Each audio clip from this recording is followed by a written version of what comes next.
ابو حمرة يعترف انه يتنمر، وهذا جاي ينصح الناس انه التنمر شيء زين. واو واو عليك. السلام عليكم يا شباب.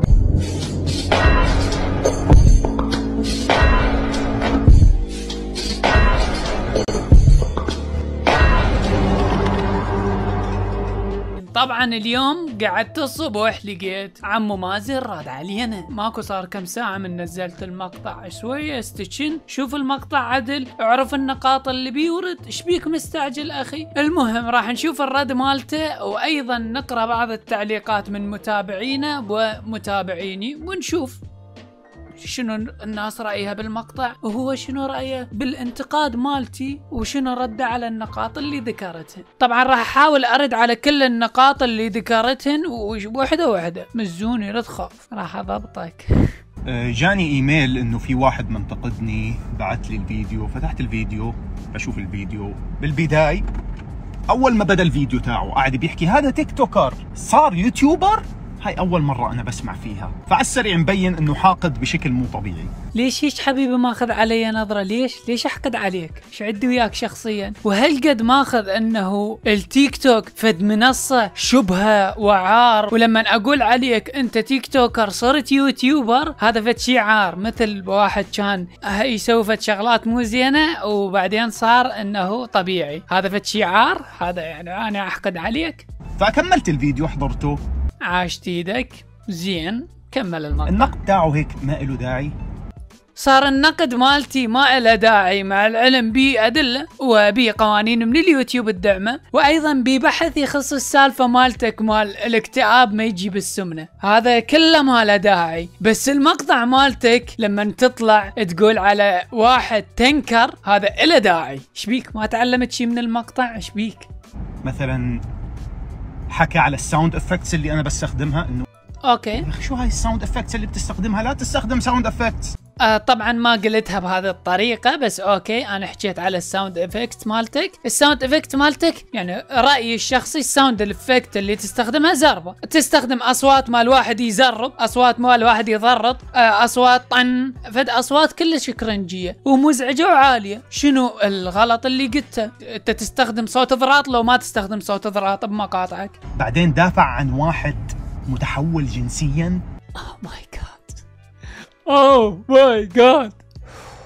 راح احاول اكون هادي. شوف مازن، انطيك مثال على مود اوصل لك الفكرة. مثل الشرطة اجت كضت حرامي، كضته جايبوك، بعدين الشرطة ذبت عليه تهمة عاركة، متعارك وضارب واحد، اوكي؟ هنا انا اجي اقول للشرطة يابا انتم من وين جبتوا هاي السالفة؟ الولد بايق، الولد ما ضارب احد، هل يعني انا جاي ادافع على الولد؟ لو جاي انتقد اللطلطة مال الشرطة، فهمت الفكرة؟ فاني انتقد انتقادك، ايش دخل امي بالشخص اللي جاي تنتقده؟ ان كان قاص ماله، ان كان حاط لواحد، ان كان شنو، ايش دخلني بابوه؟ انتقادك سيء، انتقد انتقادك، لازم تدافع عنه، انت جاي تدافع على انسان متحول مثلي. ترى انا ما حط تركيزي بقلاقيل العالم، اذا انت حاط تركيزك بهيك اشياء مو اني هذا، أنا آخذ الفعل ما آخذ الشخص وشنو حياته وش مسوي وش مسولف ويا أمه، إيش دخلني؟ وكمان سماه بنية.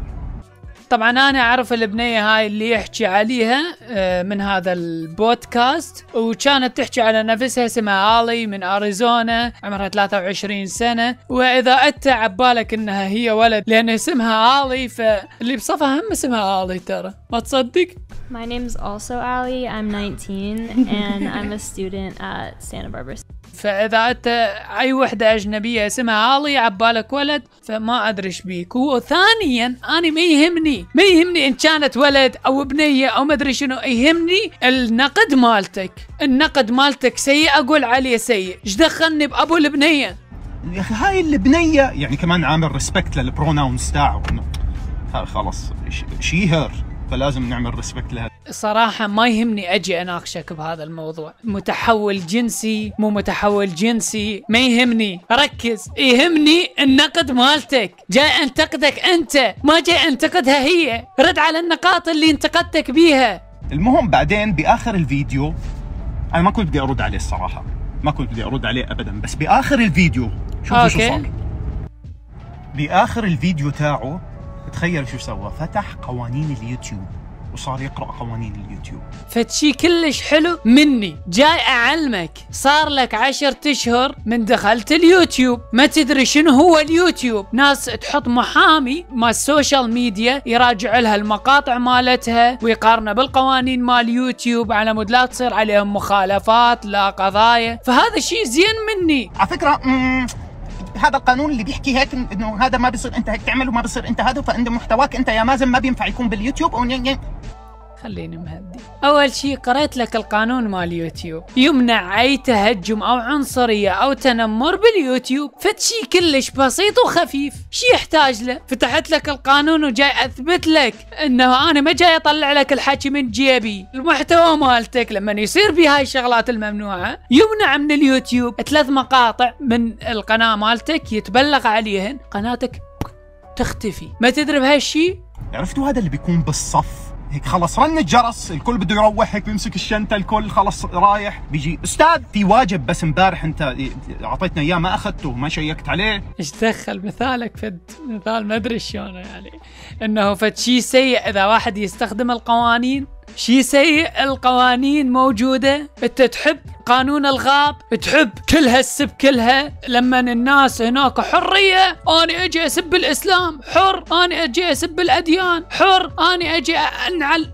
شبيك اخي؟ شبيك؟ شبيه القوانين؟ شبيها القوانين؟ ما ادري ليش بتنرفز من القوانين. هو هذا ابو بريس، هاد انا راح اسميه ابو بريس لانه متوقع منك اخي الليفل هذا مالتك، كل قوة الرد مالتك هذا انك تتنمر وتقلد على الشخص. ابد ما تطخ وتوصل المحتوى المقدم. هذا محتوى انت ما تحت المحتوى. حاير ابو بريس، شوف جسمه ضعيف يشبه ابو بريس. شنو استفاديته؟ شنو اللي يتغير؟ شنو اللي انا راح اغيره؟ مازن يقول علي ابو بريس، لا راح امسح المقطع. اخي شبيك؟ شنو هالعقليات؟ شبيك؟ هو حرفيا شكله زي الابو بريس. بعد ما فتح قوانين اليوتيوب راح سوى ريبورت. اوكي هيك راح حكم على اليوتيوب انه شوفوا هاي القناه، وانا بعثت لهم القناه لليوتيوب. يعني عم بيورجينا كمان كيف انه هو سوى ريبورت للقناه تاعتي، وانا جاييكم. الريبورت المن حاطينه على مود تلعب بيه لو تبلغ على المحتوى المخالف، تبلغ عن المحتوى المخالف. فهذا الحكي اذا ما عاجبك الريبورت روح وجهه لليوتيوب، قل لهم اني اريد اتنمر، اني ما اتحمل. يصير مثل ابو حمرة وقول اني اريد اتنمر، واذا ما قدرت اتنمر على نفسي، وروح قل له لليوتيوب. هذا بينك وبين اليوتيوب. ليش اليوتيوب تحطون زر ابلاغ؟ ليش اليوتيوب تمسحون المحتويات اللي بيها سب على الديانات، اللي بيها عنصرية، اللي بيها تنمر؟ كل هذه المحتويات ليش تحذفونها؟ هاي روح حاكيها لليوتيوب. ما عجبك قوانين المنصة لا تسوي محتوى على اليوتيوب. للمتنمرين انا رجعت. هو من سينما منزل، فنزل يعني اول فيديو له نزله اللي هو علي بنتقدني. والصراحة يعني معاه حق يعني يكون حاقد لهي الدرجة. هو صار له 3 سنين بينزل باليوتيوب. اول شيء خل اقول لك صار لي 8 سنين انزل باليوتيوب، فالخبره اللي شايلها يعني ما ادري ايش قد انت عندك خبره على مود اقارن، بس خبره كبيره. فشنو المشكله؟ 3 سنين موصل 100,000. شنو المشكله؟ جيت انا ب10 شهور 600,000، فمعاه حق يحقد. ماي جاد من جماعة الأرقام. إذا تقييمك للمحتوى حسب الأرقام فمايا خليفة محتواها أحسن من محتواك، تقدر تقول لا؟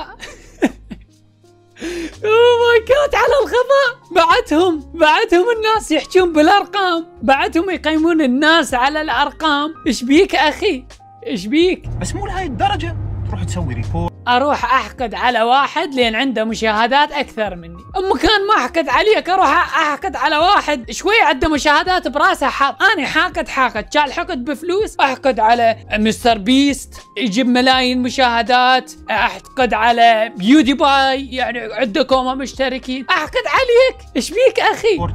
يعني انا هلا بقدر اسوي لك سترايك للقناه تاعتك، تمام؟ شفت الفرق؟ 10 اشهر 8 سنين. عرفت الفرق؟ اكو فد شي باليوتيوب اسمه استخدام عادل، هذا ما سامع عليه انت، فانا جاي اعلمك، جاي افيدك. الاستخدام العادل تقدر تستخدم اي مقطع موجود باليوتيوب عسى ما فيلم تستخدمه استخدام عادل، وهنا يطلع لك مدري هنا عندي فيديو او سويت بث بوقتها يخص هذا الموضوع، وهواي ناس ترى انتقدتها وحاولوا يشيلون المقطع مالتي وما قدروا. حبيبي اكو فد شيء اسمه استخدام عادل. اذا انت تسوي فيديو انت مالتك اصلي الك تحكي عن الموضوع، هذا يسمونه استخدام عادل. طبعا جاي ابسطها وانا مسوي بث على هالموضوع وشارحه بشكل مفصل، بس بشكل مبسط لما اني اسوي مقطع خاص بي تحكي عن الموضوع هذا يسمى استخدام عادل. الاستخدام الغير عادل اني اخذ مقطعك واظهره للناس لان اريد انا اشوف الناس محتواك بس بدون ما اغير او اضيف او انتقد او اعلق او مدري شنو. تقدر تسوي عليه كوبي رايت، بس النقد ما تقدر تسوي عليه كوبي رايت سترايك. مثل ما انت جاي تنتقد الناس وجاي تسوي مقاطع عن الناس وتاخذ المقاطع وتحطها نفس الشيء، هذا يسمى استخداما عادل. ركز لي انا لما قلت لك استخدامك عادل مو يعني فعلك بالمقاطع يعني فعل صحيح، لا ادافع عليك ولا شيء. فما تقدر تسوي سترايك، ما تقدر، ولا اني اقدر اسوي لك سترايك اذا ردت. مثلا انت سويت مقطع ورديت وطلعت المقطع مالتي بالكامل، ردت اسوي لك سترايك ما اقدر. هذا استخدام عادل، انت جاي تنشئ محتوى مو جاي تظهر محتواي. افتهمت؟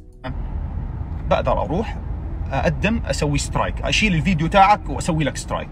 اوكي ما تدري، ما تعرف باليوتيوب، ما تعرف، ما راح الومك، ما راح الومك. بس انا حكون احسن منك. بشنو صرت احسن مني؟ اني ما اخذ حقوقك؟ لا. اني سويت شي غلط؟ هم لا. بعد شلون صرت احسن مني؟ تذكرون مازن ايش قال ما راح اسوي ابلاغ عليه لان هو احسن من يمي. طبعا انا ومنتج المقطع ما احس الا اجى ابلاغ على المقطع اللي هو هذا، ابلاغ كامل على الفيديو مالتي من يمه. مو على اساس انت احسن مني ما راح تسوي ابلاغ. طبعا ما راح يطير المقطع لان استخدام عادل، بس شفتوا التناقض؟ تناقض شيء قاقي. لانه انا ما حاقد عليك لهي الدرجه. خلص من قال لك حاقد عليك اخي؟ ما عندي اي مشكله شخصيه وياك، ما اعرفك. سويت بث الناس قالت لي تعال شوف هذا دك تنمر محتوى، طبيت وانتقدتك، ليش احقد عليك؟ ليش؟ خلص يعني سويت علي، انتقدتني عادي، كثير ناس انتقدوني قبل، بس انت عم برد. ليش ما غيرت؟ ليش؟ اريد افهم. ما فهمت انه التنمر غلط؟ رد عليك لانك رحت سويت ريبورت. انا ما كنت اصلا بدي ارد عليك لانه ما في انتقاد بالفيديو تاعك. لا والله.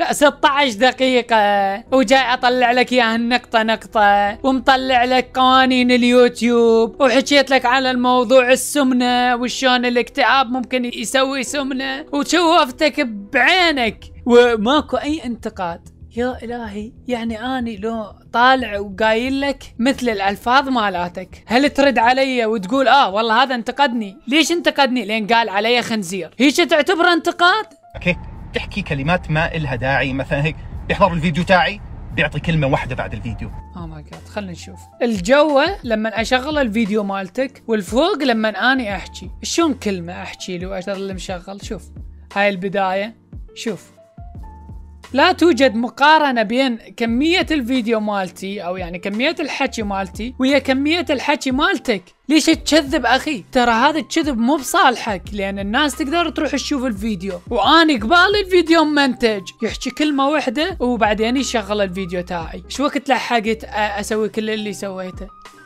بدك احكي لك وين تحطه هيك وبس. ما قلت هاي الكلمة. نفسي اعرف شو عم بهز. اقول لك شي هز، قلت لك اقول لك شي هز. ليش هم تغير؟ ليش جاي تكذب؟ كمل الفيديو. ما في اشي مفيد يعني من اللي بيحكيه بالفيديو تاعك. اكو شي كلش مفيد الك بالتحديد الك. لما طلعت لك القوانين مفيد الك لان مو بالضروره انا ابلغ على مقاطعك، ممكن اي واحد انغث من مقطعك يروح يبلغ عليه ويطير المقطع الاول ويطير المقطع الثاني والثالث والقناه تروح. فهذا مفيد جدا، مفيد الك. ما كنت بدي ارد عليه بس لانه سوى ريبورت. كلش غاثك الريبورت. مو اذا تعرف نفسك غلطان ليش تكمل على المحتوى نفسيته؟ ابو بريس ليش تسوي ريبورت؟ راح يبكي. شبيك اخي؟ شبيك؟ ايش مو لهالدرجة. ترى اذا اني ما سويت ريبورت الناس راح تسوي ريبورت. نفس الشيء تسودن اذا هالقد انت تدري راح يشيلون المقطع مالتك ليش تنشره؟ تعال يابا استلم القناة مالتي وسوي عليها كلها ريبورتات، استلمها. هم اكو مقطع واحد راح يطير لان ادري بقوانين اليوتيوب شيني وما مخترقها، ما مخالف، لا صاير عنصري احد، لا متنمر على احد، فانت مخالف. الريبورت يطلع عند كل البشرية، تدوس على علامة الاعدادات بعدين تطلع لك جوا ريبورت، وهنا توصف شنو سبب الريبورت. مثل بالنسبة لمحتواك هاي مكتوب بولينج يعني تنمر، فانت محتواك بيه تنمر. الابلاغ هذا موجود خصيصا النوع محتواك. ترى الناس تقدر تبلغ، اصلا المفروض تلحق على نفسك نصيحة. فانت لازم تفهم. مثل عندك عبد الله الربيعي انتقدت المقاطع 11 مقطع شال من قناته، كل المقاطع اللي انتقدتهن شالهن لان درى انه طلعت له القانون وطلعت له مقطعه، ودرى انه مقاطع عنده عنصرية. صح ما تنازل وظل محارب انه هو ما جاي يسوي شيء غلط، بس المهم انه شال المقاطع، درى انه هذه ممكن تهدد قناته، ممكن قناته تطير. انت نفس الشيء. شبيك مازن؟ شبيك عمري؟ تعال لي وانا اشرح لك شنو اليوتيوب. ما عندي مانع، لا عبالك اني حاقد عليك وما ادري شنو، اني ضد محتواك مو ضدك شخصيا. فاذا تريد مساعده تعال لي حاكيني على الانستغرام وانا راح اقول لك بالشغلات اللي ممكن تطير قناتك، اساعدك اخي، شكو بيها. خايف هلا كمان يروح يحكي الانستغرام. هذا فكره من ان ناداني شيء مو مهم، انا انشئ محتوى على اليوتيوب فما مهتم. ابو بريس شيلوا الحساب تاعه. خليني البس الحزام انا يروح يشتكي علي للشرطه ولا اي شيء.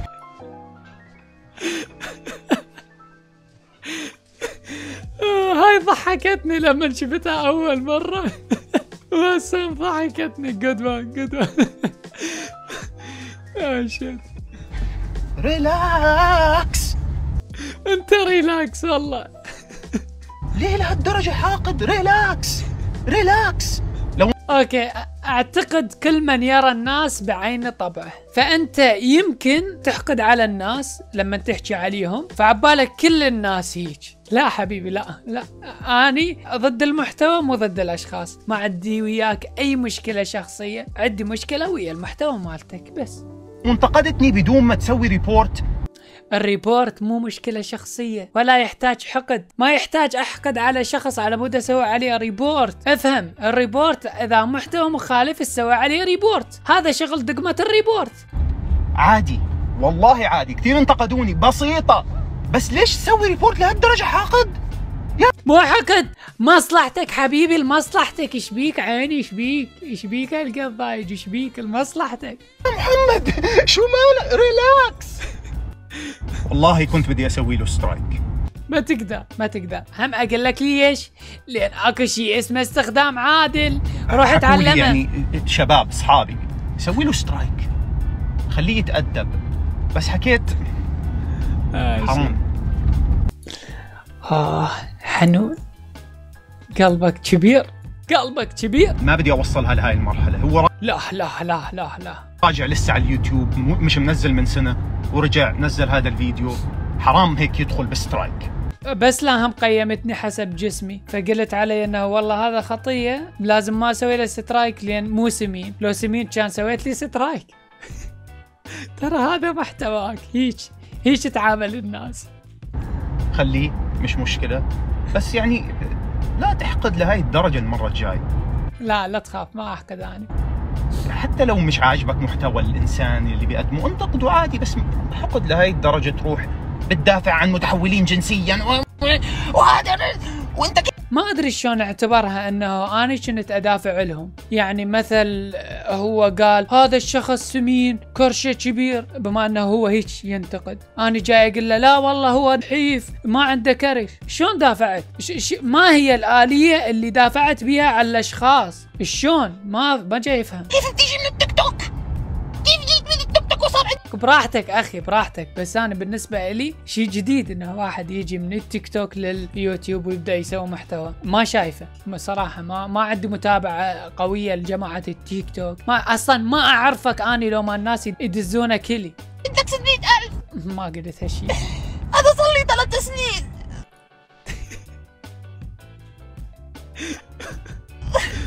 3 سنين. هدول مو حقيقيين، هي وشلتها. دم قلبي.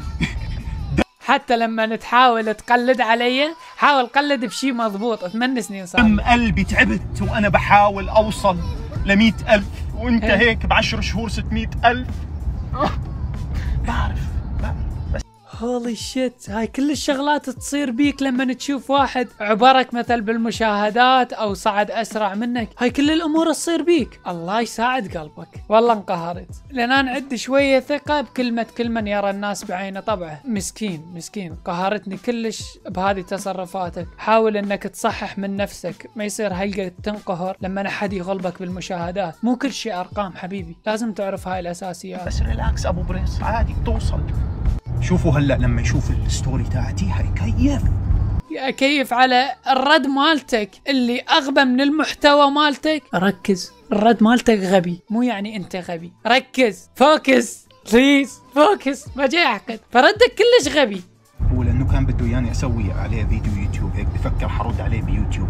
بس انا رديت يوتيوب، هم انا راح اسوي مقطع. انا رديت بستوري، هم انا راح، لان انا لي حق الرد. كل واحد له حق الرد. ان رديت بتعليق احمد اكس دي او مستر اكس دي، نسيت اسمه، هم سويت مقطع عليه انتقدته ورد بتعليق، وسويت رد على التعليق مالته. كل هذا يعتبر رد وانا لي حق الرد. شنو المشكله؟ ما في شيء ارد عليك بيوتيوب، يعني انتقادك جدا سخيف.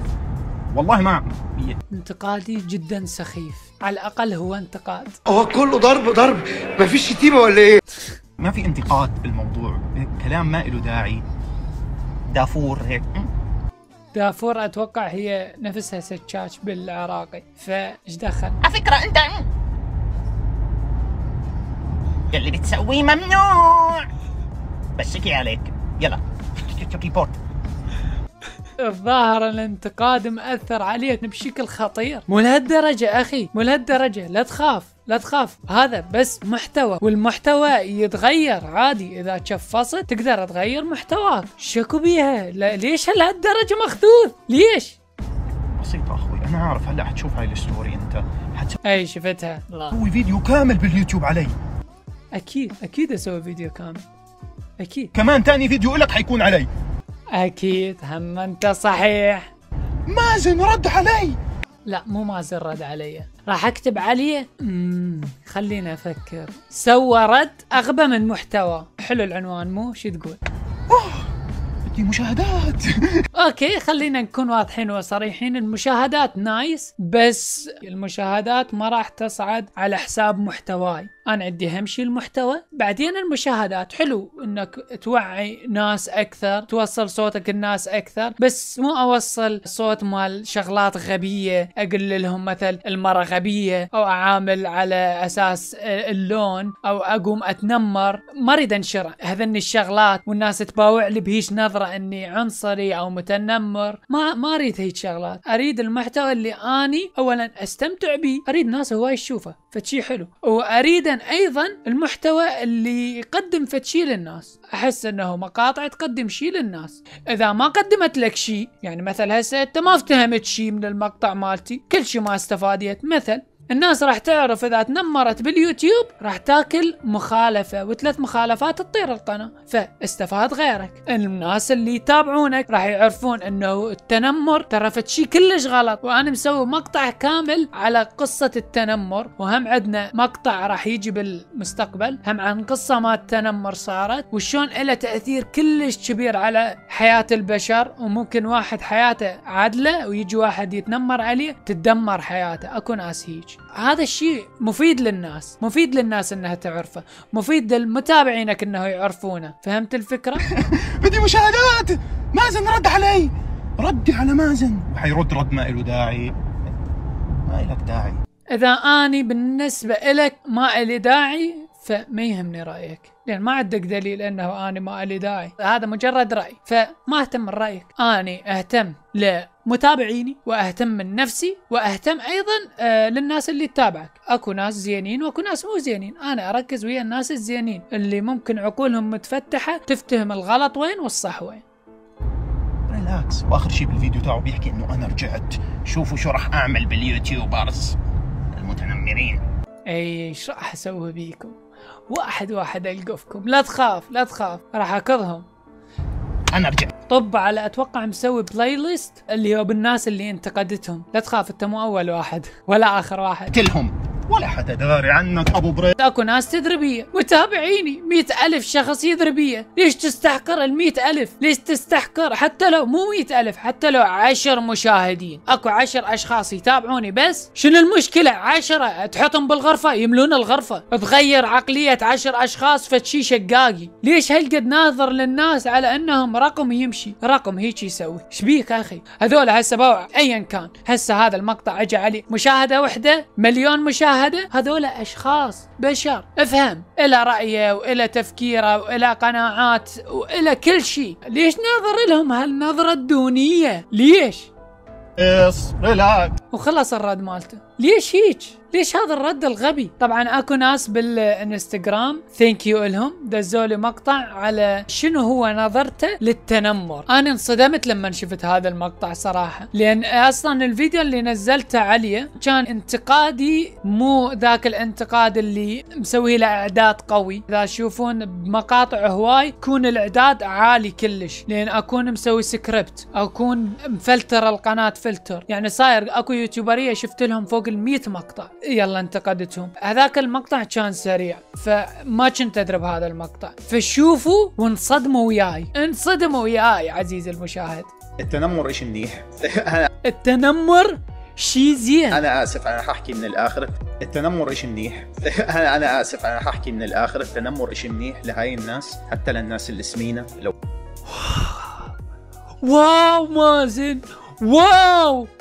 وانا سمنت في يوما ما شفتوني سمين، مع انه مستحيل، بس لو انتم شفتوني يوما ما سمين انا بدي اياكم كلكم تتنمروا علي.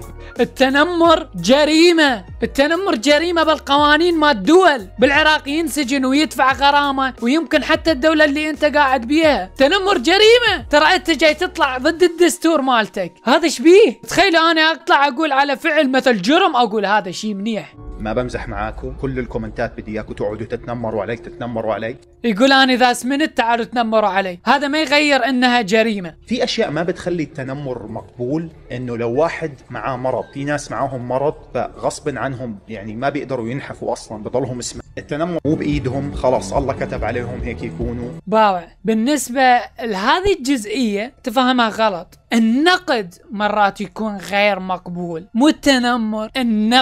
النقد مرات يكون غير مقبول على الشغلات الغير قابلة للتغيير. فهمت؟ على مود تعرف شنو الاشياء اللي تقدر تنتقدها وشنو الاشياء اللي ما تقدر تنتقدها. مثل اني جاي انتقد شكلك، هذا النقد غير مقبول. بس مثل اذا شفت شخصية بالانترنت، شخصية رسوم متحركة، وشفت شكلها، اقدر انتقد شكلها لان هذا قابلة للتغيير. هذه محتوى مقدم الي قابل للتغيير. ما عجبني شكل الشخصية، يقدر الاستوديو يغير شكل الشخصية. فاكو اشياء ما تقدر تنتقدها واكو اشياء تقدر تنتقدها. التنمر كله غلط، كله غلط، حرفيا كل التنمر غلط. مثل لما اقول لك كل الجرائم خطأ، يعني كل الجرائم خطأ. والله يشفيهم ان شاء الله اكيد. يعني هدول ما بصير تتنمر عليهم، ما بصير تحكي لهم اشي. التنمر ايش منيح. نايس. بتشوف مثلا شاب مراهق عمره 18 سمين دب، ما بيعمل اشي في حياته، قاعد 24 ساعة على الكمبيوتر بيلعب، ما بيتحرك. الحركة الوحيدة اللي في يومه هو من الكمبيوتر للمطبخ عشان يجيب اكل على الكمبيوتر ياكل. الليفل تاعه في اللعبة احسن من الليفل تاعه في الحقيقة. بيقعد يلفل الكاركتر يلي باللعبة وبيهتم فيه اكثر ما هو حاله. لما حد يتنمر عليه انه سمين، لا تتنمر، لا اتنمر عليه، لانه انت قاعد ما بتسوي اشي، انت زي الدود ما إلك فايدة. اتمرن، اعمل اشي في حياتك، الله اعطاك. واو يا العقلية، ولك واو لك انت جاي تعلمهم. واحد جاي يلعب بالكمبيوتر مالته مهما كان ايا كان يا بشر، تروح تقول للناس روح تنمروا عليه ايا كان. ايش بيك؟ شنو هالعقلية؟ شنو هالتفكير؟ بيدين عقل. ممكن هذا الطريق يعطيك هلا فرحة انك انت مبسوط وقاعد بتلعب وعم تاخذ دوبامين، بس بعدين بعد سنين ما تصير ما عرفت تتحرك ابد. تنصحه مو تتنمر عليه. يقول له ليش تتنرفز؟ خرب جدا وحياتك سيئة جدا، ما في حد بتطلع عليك بشغلك فاشل، في حياتك فاشل، وبعدين تقعد تحكي يا الله ليش هيك حياتي؟ لانك انت اخترت هذا الطريق، انك انت تقعد تتنمر على واحد تحكي له يا اخي انت والله سمنان يا اخي، صاير دب هيك بينجرح هو من جوا، لما ينجرح يصير يفكر اخر الليل يا اخي انا عن جد هيك أنا لازم اغير حياتي.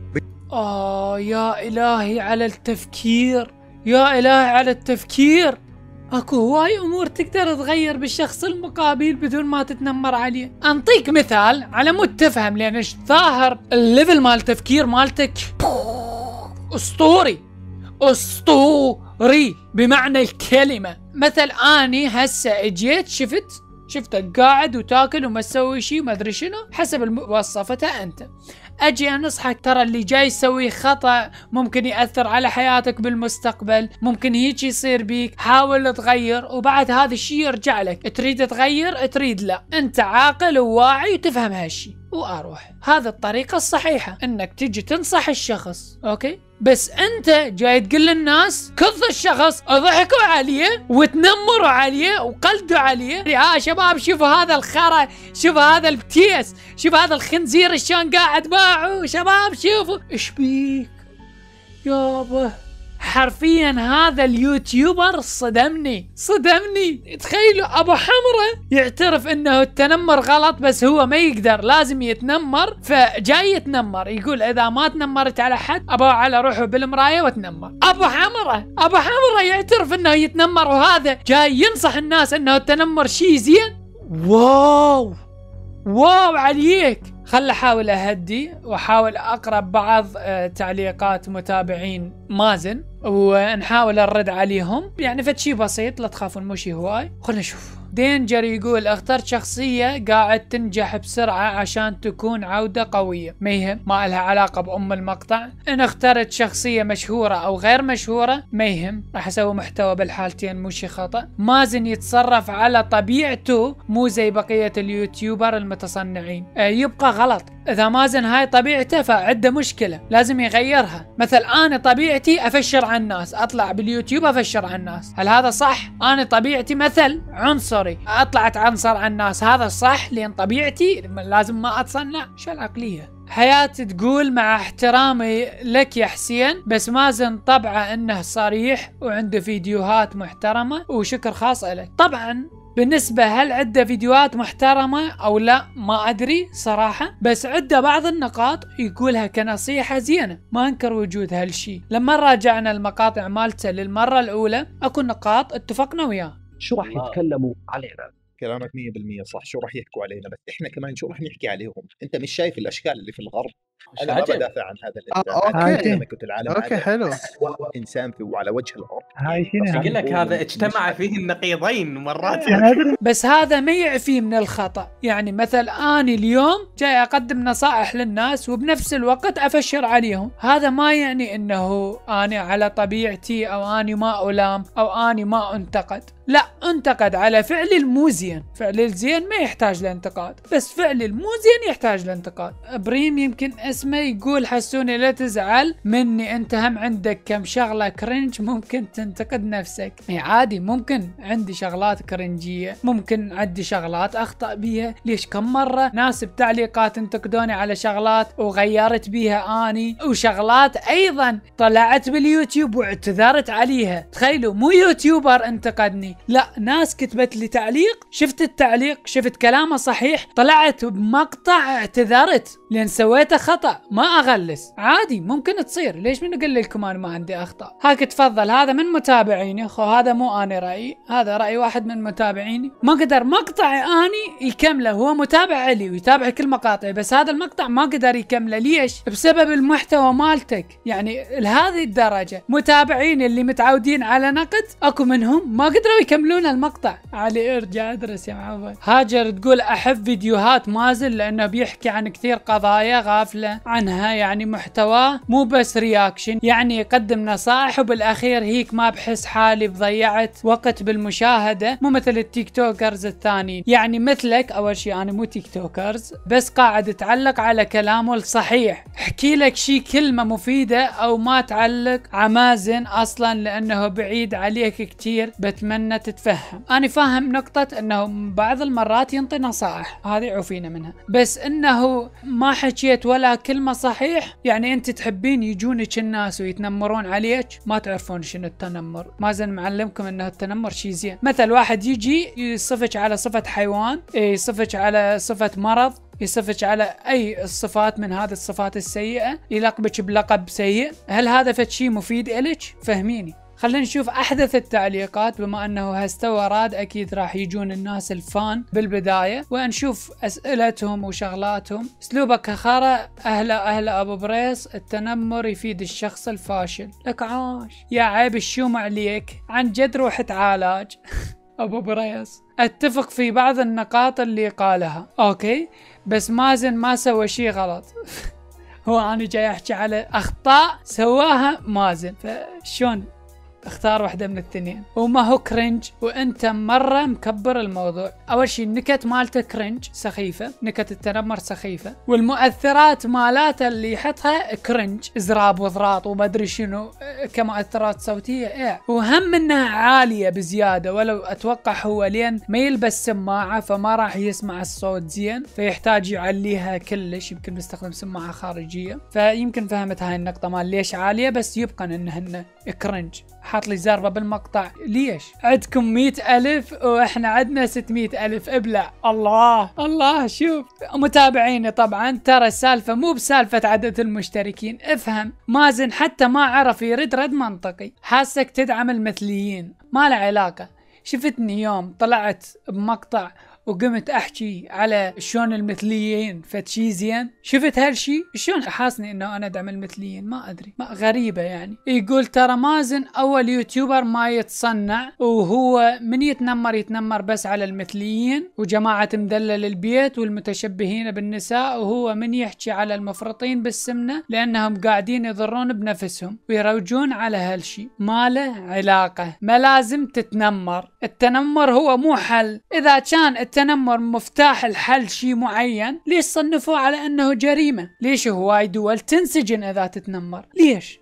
فهمني ليش؟ طبعا رايحين شافطين كلامه وجايين قايلين هنا ما ادري رايهم انه انا عندي مشاهدات قليلة. اذا انا مشاهداتي اعلى منك، ها هي يعني تسكت وتتقبل الامر وتاخذه؟ بس ارقام بس. والله صار لك سنين انت، شنو المشكلة؟ اصلا شي زين، انا صار لي سنين عندي خبرة، ما تشوفه ما يعرف استخدام عادل شنو؟ وبالنهاية اريد اقول لك يا متابع مازن العزيز، اذا ارقامه اكثر من ارقامي ما يهمني. اذا تريد تقول علي جاي اشتهر براس مازن ما يهمني. اذا تريد تقول اي شيء خارج المحتوى مالتي اللي مقدمه على مود تشوفونه ما يهمني. ارقامي مع ارقامي، انت شلك علاقة؟ يعني اذا المقطع عليه 1,000,000 مشاهدة راح يعطيك دبل اكس بي مشاهدة؟ شنو المشكلة؟ لما تحجون كلام جيبوا بأدلة، جيبوا كلام منطقي. يعني اكو واحد يقول على جريمة فتشي مفيد للمجتمع وبس. اللي هنا يكون انتهى المقطع. اذا عجبك المقطع لا تنسوا تطقنا بلايك واشترك بالقناة اذا ما كنت مشترك، وشكرا لكم على المتابعة.